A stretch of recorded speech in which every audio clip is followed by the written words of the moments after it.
This week's edition of Pendragon Recap is sponsored by Pender Community Hospital, a proud supporter and official physical therapy provider of Pendragon Athletics.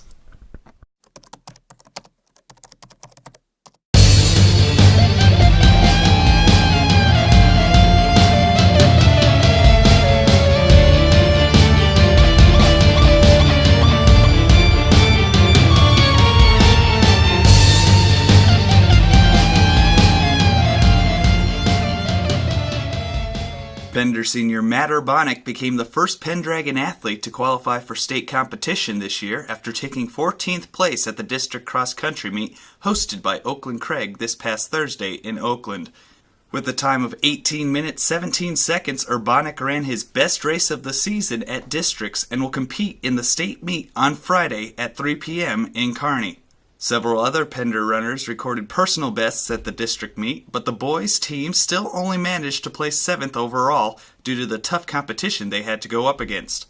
Pender's two senior girls ran the final race of their high school career, with Danny Rutar placing 26th with a time of 23 minutes 18 seconds, and Lee Hess took 34th place, crossing the finish line 1 minute later. Pender coach Dusty Kruzmark said the girls ran well, but even their best just wasn't enough to compete against some of the powerhouse schools running at the meet. With the season coming to a close, Kruzmark hopes his lone state qualifier Urbanec can perform well against some great runners in his final meet on Friday. He also hopes the success that the team has had this year carries over into next season. On Pink Out Night in Pender on Tuesday, the Lady Pendragon volleyball squad was able to earn its 10th win of the season, topping visiting Lyons-Decatur Northeast in 4 sets with scores of 25-21, 16-25, 25-20, and 25-20. Pender is now 10-16 overall. PHS was able to get 15 kills out of senior Maggie Philippi and 11 from junior Shelby Roth. Philippi and freshman Hallie Ballinger had 2 blocks apiece, while senior Aaron Sorensen accounted for 40 of Pender's 41 set assists. Fellow senior Reagan Anderson led the team in digs with 21. The Lady Dragons were also able to pick up 2 wins over Scribner Snyder and West Point Beamer during the East Husker Conference volleyball tournament held last Thursday and Saturday. They also dropped 2 matches to Humphrey Lindsay Holy Family and Dakema Herman. Pender head coach Ashley Besmer said that even though her team lost those 2 matches, the girls still played hard and gave it their all, which she said is what matters most. Pender is scheduled to play Oakland Craig on the road Thursday afternoon at 4:30. The girls will then compete in a triangular with West Point Beamer and Howells Dodge on Tuesday at 5:30 in Howells. Pender head coach Josh Warren talks with us after a 40-38 loss on the road to Allen on Saturday. Coach looking. I wasn't at the game personally, but looking at the scoring summary by quarter, it was kind of a back and forth game. Can you give us your thoughts on the game and how it played off overall? It looks like you were down at times, but then you came back up, and then eventually it looks like the deciding factor was a 2-point conversion. So tell us about the game. Yeah, we just came out flat. We were down 20-8 at half, and we got after the boys at halftime, and they responded pretty well. We just couldn't make the stops when we needed to. We had them at 4th and 2 once in the fourth quarter, and ended up letting them converting, and then the next play they scored. There was a holding penalty on a 2-point conversion, and they threw a double pass and converted on that too. So it was just the kids are getting in the right spots at times, and then there's times where we're just making critical errors that we can't have it. You think towards the end of the season it looks like they came back in you said down 28 at half, they were able to come back, I believe, led 30-20,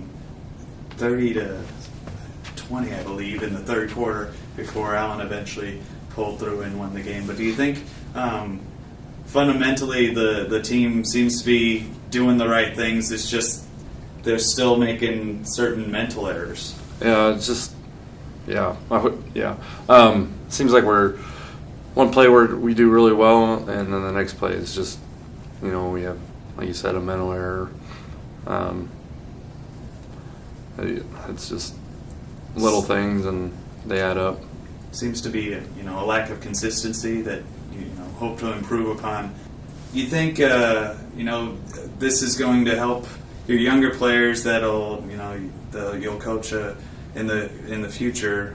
With this coming week being the last game, but going into next year and the year afterwards, they've experienced both sides of the coin. They've kind of been blown out a little bit, and then they've been in those fights throughout the year. They've been close with Bloomfield, Hardington, and then Allen here.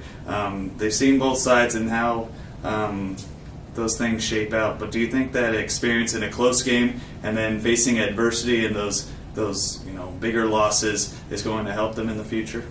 Yeah, I hope so. I mean, otherwise, I just hope they get that sick.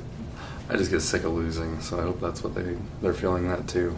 Well, your schedule hasn't been really helpful either. You started the year off with a tough competition. It looks like you're going to end it with a very tough team in Randolph. They've only lost to top-ranked Howells Dodge, and they, I guess, defeated I think they're defending state champion in Elgin Pope John to start the year. And then last week they blew out Hardington 70-12. So they're coming into your house. I know you're sick of losing. The team wants to get a win. If you could knock off a Randolph team, I mean, that would, despite whatever else happened this season, that would be a huge victory. If your team could keep that consistency, do you think there's a chance they could knock off Randolph? Oh yeah, I mean, you never know what's going to happen. That's why you play the game.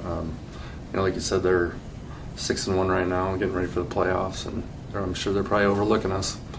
So could work in your factor. They might actually keep some of their star guys out to save them for playoffs. So it might make it a pretty even matchup, because I think they've got a good second team as well. So we'll see what happens. And you've been plagued by injury, so you're kind of playing your second team. So it might be JV players playing in a varsity level game. We'll see what happens, but hopefully things turn around, and if not, hopefully a good off season will get people excited for next year. And I hope see so. what happens. But I guess good luck on Friday. This one again on a Friday night. I guess, did the Saturday afternoon factor, do you think that played any role? They're used to sleeping in on Saturdays probably.